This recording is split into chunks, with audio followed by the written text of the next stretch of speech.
रोज का वचन। रोज के वचन में आपका स्वागत है। दिन 186। राजाओं का वृत्तांत दूसरा भाग अध्याय 10। राजाओं का वृत्तांत दूसरा भाग अध्याय 10। अहाब के तो 70 बेटे पोते शुम्रोन में रहते थे। सो येहू ने शुम्रोन में उन पुरनियों के पास और जो इज़राइल के हाकिम थे और जो अहाब के लड़के बालों के पालने वाले थे, उनके पास पत्र लिखकर भेजे कि तुम्हारे स्वामी के बेटे पोते तो तुम्हारे पास रहते हैं और तुम्हारे रथ और घोड़े भी है और तुम्हारे एक गढ़वाला नगर और हथियार भी है। तो इस पत्र के हाथ लगते ही अपने स्वामी के बेटों में से जो सबसे अच्छा और योग्य हो उसको छांटकर उसके पिता की गद्दी पर बैठाओ और अपने स्वामी के घराने के लिए लड़ो। परंतु वे निपट डर गए और कहने लगे, उसके सामने 2 राजा भी ठहर न सके, फिर हम कहाँ ठहर सकेंगे। तब जो राजघराने के काम पर था और जो नगर के ऊपर था, उन्होंने और पुरनियों और लड़के बालों के पालने वालों ने येहू के पास यो कहला भेजा कि हम तेरे दास है, जो कुछ तू हमसे कहे उसे हम करेंगे, हम किसी को राजा न बनाएंगे, जो तुझे भाए वही कर। तब उसने दूसरा पत्र लिखकर उनके पास भेजा कि यदि तुम मेरी ओर के हो और मेरी मानो, तो अपने स्वामी के बेटों पोतों के सिर कटवाकर कल इसी समय तक मेरे पास इज़राइल में हाजिर होना। राजपुत्र तो जो 70 मनुष्य थे, वह उस नगर के रईसों के पास पलते थे। यह पत्र उनके हाथ लगते ही उन्होंने उन 70 राजपुत्रों को पकड़कर मार डाला और उनके सिर टोकरियों में रखकर इज़राइल को उसके पास भेज दिए।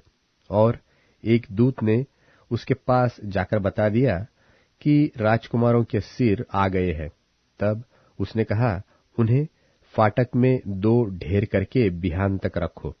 बिहान को उसने बाहर जा खड़े होकर सब लोगों से कहा, तुम तो निर्दोष हो, मैंने अपने स्वामी से राजद्रोह की गोष्ठी करके उसे घात किया, परंतु इन सबों को किसने मार डाला। अब जान लो कि जो वचन यहोवा ने अपने दास एलिय्याह के द्वारा कहा था, उसे उसने पूरा किया है। जो वचन यहोवा ने अहाब के घराने के विषय कहा, उसमें से एक भी बात बिना पूरी हुए न रहेगी। तब अहाब के घराने के जितने लोग इज़राइल में रह गए, उन सबों को और उसके जितने प्रधान पुरुष और मित्र और याजक थे, उन सबों को येहू ने मार डाला, यहाँ तक कि उसने किसी को जीवित न छोड़ा। तब वह वहां से चलकर शोम्रोन को गया और मार्ग में चरवाहों के ऊन कतरने के स्थान पर पहुंचा ही था कि यहूदा के राजा अहय्याह के भाई येहू से मिले। और जब उसने पूछा, तुम कौन हो, तब उन्होंने उत्तर दिया कि हम अहज्याह के भाई हैं और राजपुत्रों और राजमाता के बेटों का कुशल क्षेम पूछने को जाते हैं। तब उसने कहा, इन्हें जीवित पकड़ो। सो उन्होंने उनको जो 42 पुरुष थे जीवित पकड़ा और ऊन कतरने के स्थान की बावली पर मार डाला। उसने उनमें से किसी को न छोड़ा। जब वह वहां से चला, तब रेकाब का पुत्र यहोनादाब सामने से आता हुआ उनको मिला।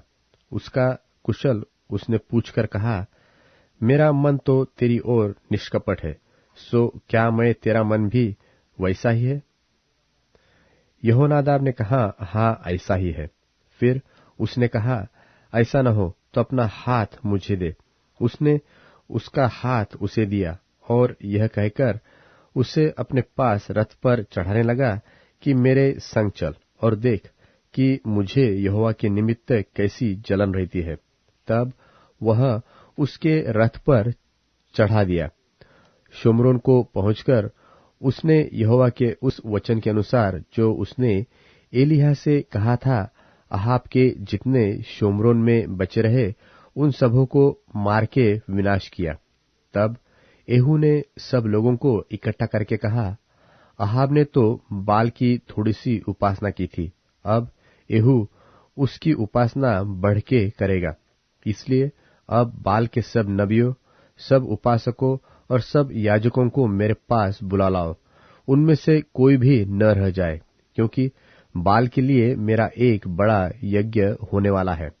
जो कोई न आए वह जीवित न बचेगा। येहू ने यह काम कपट करके बाल के सब उपासकों को नाश करने के लिए किया। तब येहू ने कहा, बाल की एक पवित्र महासभा का प्रचार करो। और लोगों ने प्रचार किया, और येहू ने सारे इस्राएल में दूत भेजे। तब बाल के सब उपासक आए, यहाँ तक कि ऐसा कोई न रह गया जो न आया हो। और वे बाल के भवन में इतने आए कि वह एक सिरे से दूसरे सिरे तक भर गया। तब उसने उस मनुष्य से जो वस्त्र के घर का अधिकारी था कहा, बाल के सब उपासकों के लिए वस्त्र निकाल ले आ। सो वह उनके लिए वस्त्र निकाल ले आया। तब येहू रेकाब के पुत्र यहोनादाब को संग लेकर बाल के भवन में गया और बाल के उपासकों से कहा, ढूंढ कर देखो कि यहाँ तुम्हारे संग यहोवा का कोई उपासक तो नहीं है, केवल बाल ही के उपासक है। तब वे मेलबलि और होम बलि चढ़ाने को भीतर गए। येहू ने तो 80 पुरुष बाहर ठहराकर उनसे कहा था, यदि उन मनुष्यों में से जिन्हें मैं तुम्हारे हाथ कर दूं कोई भी बचने पाए, तो जो उसे जाने देगा उसका प्राण उसके प्राण की संति जाएगा। फिर जब होमबलि चढ़ चुका, तब येहू ने पहरुओं और सरदारों से कहा, भीतर जाकर उन्हें मार डालो, कोई निकलने न पाए। तब उन्होंने उन्हें तलवार से मारा और पहरुए और सरदार उनको बाहर फेंक कर बाल के भवन के नगर को गए। और उन्होंने बाल के भवन में की लाठें निकालकर फूंक दी और बाल की लाठ को उन्होंने तोड़ डाला और बाल के भवन को ढाकर पायखाना बना दिया, और वह आज तक ऐसा ही है। सो येहू ने बाल को इस्राएल में से नाश करके दूर किया। तो भी नबात के पुत्र यारोबाम, जिसने इस्राएल से पाप कराया था, उसके पापों के अनुसार करने अर्थात बेतेल और दान में के सोने के बछड़ों की पूजा, उससे येहू अलग न हुआ। और यहोवा ने येहू से कहा, इसलिए कि तूने वह किया जो मेरी दृष्टि में ठीक है और अहाब के घराने से मेरी इच्छा के अनुसार बर्ताव किया है, तेरे परपोते के पुत्र तक तेरी संतान इस्राएल की गद्दी पर विराजती रहेगी। परंतु येहू ने इस्राएल के परमेश्वर यहोवा की व्यवस्था पर पूर्ण मन से चलने की चौकसी न की, वरन यारोबाम, जिसने इस्राएल से पाप कराया था, उसके पापों के अनुसार करने से वह अलग न रहा।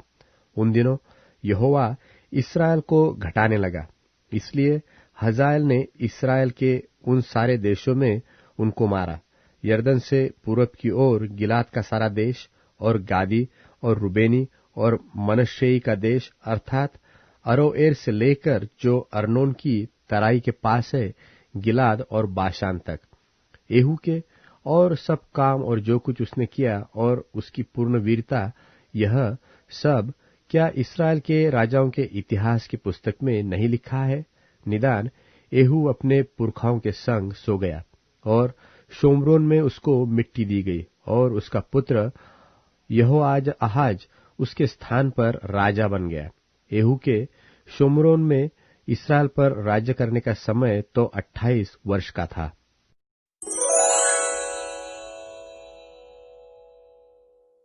राजाओं का वृत्तांत दूसरा भाग अध्याय 11।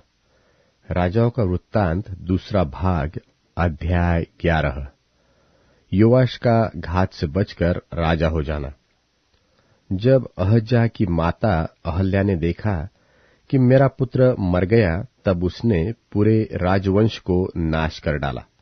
परंतु यहोशेबा, जो राजा योराम की बेटी और अहयाह की बहन थी, उसने अहज्याह के पुत्र योआश को घात होने वाले राजकुमारों के बीच में से चुराकर धाई समेत बिछौने रखने की कोठरी में छिपा दिया, और उन्होंने उसे अतल्याह से ऐसा छिपा रखा कि वह मारा न गया, और वह उसके पास यहोवा के भवन में 6 वर्ष तक छिपा रहा, और अतल्याह देश पर राज्य करती रही। 7वें वर्ष में यहोयादा ने जल्लादों और पहरुओं के शतपतियों को बुला भेजा, और उनको यहोवा के भवन में अपने पास ले आया, और उनसे वाचा बांधी, और यहोवा के भवन में उनको शपथ खिलाकर उनको राजपुत्र दिखाया। और उसने उन्हें आज्ञा दी कि एक काम करो, अर्थात तुम में से 1/3 लोग जो विश्राम दिन को आने वाले हो, वह राजभवन के पहरे की चौकसी करे, और 1/3 लोग सूर नाम फाटक में ठहरे रहे, और 1/3 लोग पहरुओं के पीछे के फाटक में रहे। यो तुम भवन की चौकसी करके लोगों को रोके रहना, और तुम्हारे 2 दल अर्थात जितने विश्राम दिन को बाहर जाने वाले हो, वह राजा के आसपास होकर यहोवा के भवन की चौकसी करे, और तुम अपने अपने हाथ में हथियार लिए हुए राजा के चारों ओर रहना, और जो कोई पांतियों के भीतर घुसना चाहे वह मार डाला जाए, और तुम राजा के आते जाते समय उसके संग रहना। यहोयादा याजक की इन सब आज्ञाओं के अनुसार शतपतियों ने किया। वे विश्राम दिन को आने जाने वाले और दोनों दलों के अपने अपने जनों को संग लेकर यहोयादा याजक के पास गए। तब याजक ने शतपतियों को राजा दाऊद के बर्छे और ढाले जो यहोवा के भवन में थी दे दी। इसलिए वे पहरुए अपने अपने हाथ में हथियार लिए हुए भवन के दक्षिणी कोने से लेकर उत्तरी कोने तक वेदी और भवन के पास राजा के चारों ओर उसकी आड़ करके खड़े हुए। तब उसने राजकुमार को बाहर लाकर उसके सिर पर मुकुट और साक्षीपत्र धर दिया। तब लोगों ने उसका अभिषेक करके उसको राजा बनाया। फिर ताली बजाकर बोल उठे, राजा जीवित रहे। जब अतल्याह को पहरुओं और लोगों का हलचल सुन पड़ा, तब वह उनके पास यहोवा के भवन में गई, और उसने क्या देखा कि राजा रीति के अनुसार खंबे के पास खड़ा है, और राजा के पास प्रधान और तुरही बजाने वाले खड़े हैं, और सब लोग आनंद करते और तुरहिया बजा रहे हैं। तब अतल्याह अपने वस्त्र फाड़कर राजद्रोह राजद्रोह यो पुकारने लगी। तब यहोयादा याजक ने दल के अधिकारी शतपतियों को आज्ञा दी कि उसे अपनी पांतियों के बीच से निकाल ले जाओ, और जो कोई उसके पीछे चले उसे तलवार से मार डालो, क्योंकि याजक ने कहा कि वह यहोवा के भवन में न मार डाली जाए। इसलिए उन्होंने दोनों ओर से उसको जगह दी, और वह उस मार्ग के बीच से चली गई जिससे घोड़े राजभवन में जाया करते थे, और वहां वह मार डाली गई। तब यहोयादा ने यहोवा के और राजा प्रजा के बीच यहोवा की प्रजा होने की वाचा बंधाई, और उसने राजा और प्रजा के मध्य भी वाचा बंधाई। तब सब लोगों ने बाल के भवन को जाकर ढा दिया, और उसकी वेदियां और मूर्तें भली भांति तोड़ दी, और मत्तान नाम बाल के याजक को वेदियों के सामने ही घात किया, और याजक ने यहोवा के भवन पर अधिकारी ठहरा दिए। तब वह शतपतियों, जल्लादों और पहरुओं और सब लोगों को साथ लेकर राजा को यहोवा के भवन से नीचे ले गया, और पहरुओं के फाटक के मार्ग से राजभवन को पहुंचा दिया, और राजा राजगद्दी पर विराजमान हुआ। तब सब लोग आनंदित हुए, और नगर में शांति हुई। अतल्याह तो राजभवन के पास तलवार से मार डाली गई थी।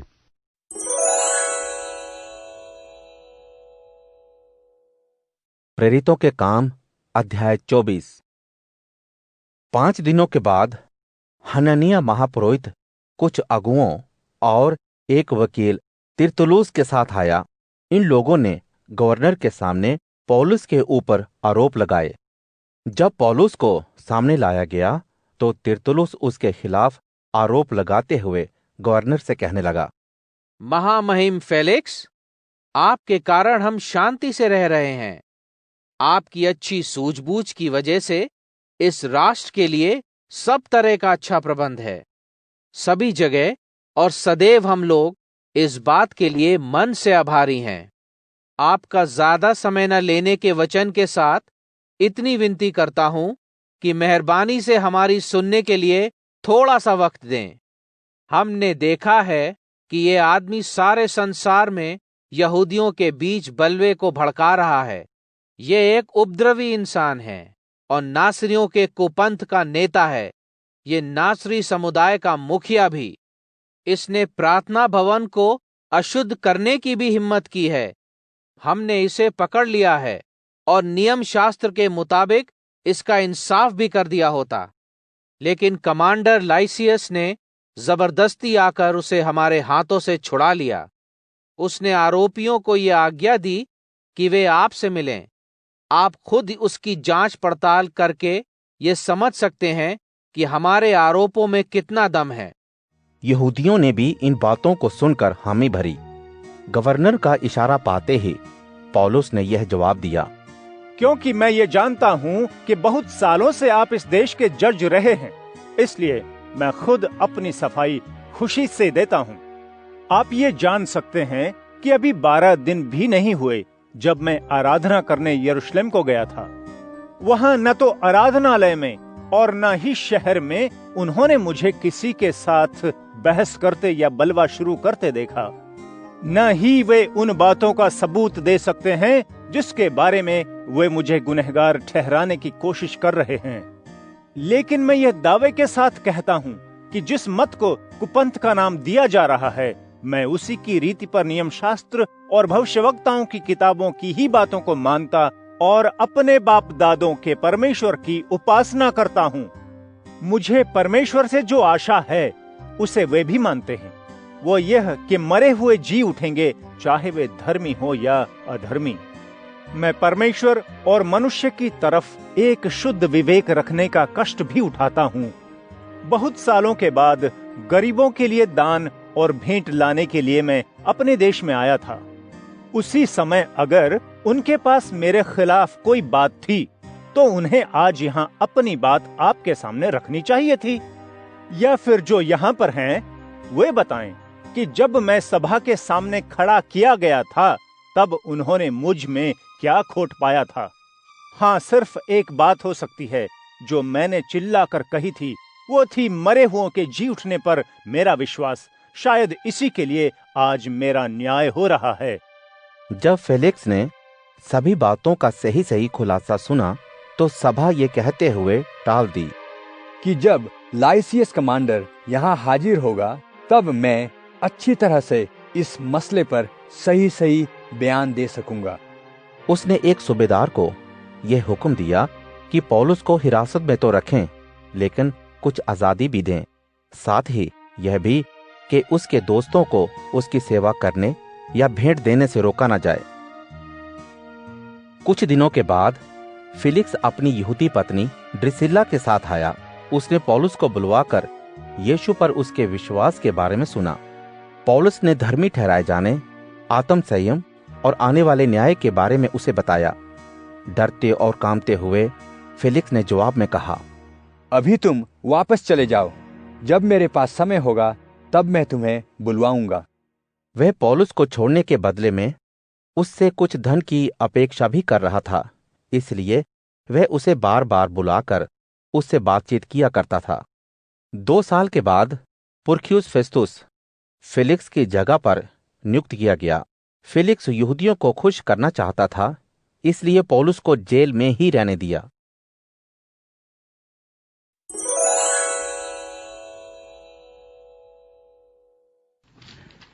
तू मिस्र से अंगूर की एक बेल लाया और विजातियों को भगाकर उसे लगा दिया। तूने उसके लिए भूमि तैयार की।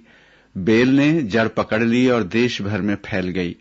पर्वत उसकी छाया से और विशाल देवदार उसकी लताओं से आच्छादित हुए। उसने भूमध्य सागर तक अपनी शाखाएं और फरात नदी तक अपनी टहनियां फैला ली थीं, तब तूने उसके बाड़े को क्यों गिरा दिया? अब राही उसके फल को तोड़ते हैं, जंगली सुअर उसे उजाड़ता है, वन पशु उसे चरते हैं। हे स्वर्गिक सेनाओं के परमेश्वर, लौट आ, स्वर्ग से दृष्टिपात कर, इस बेल की जिसको तूने अपने भुजबल से रोपा था, इस शाखा की जिसे तूने अपने लिए सुदृढ़ किया था, सुधी ले। वह आग में भस्म हो गई है, वह काट डाली गई है। शत्रु तेरे मुख की ताड़ना से नष्ट हो जाए, पर तेरी दाहिनी ओर के पुरुष पर तेरा हाथ रहे, उस व्यक्ति पर रहे जिसे तूने अपनी सेवा के लिए सबल किया है। तब हम तुझसे मुंह न मोड़ेंगे, हमें जीवन प्रदान कर और हम तेरा नाम लेंगे। हे स्वर्गिक सेनाओं के प्रभु परमेश्वर, हमें पुनः स्थापित कर, अपने मुख की ज्योति प्रकाशित कर कि हम बच जाएं।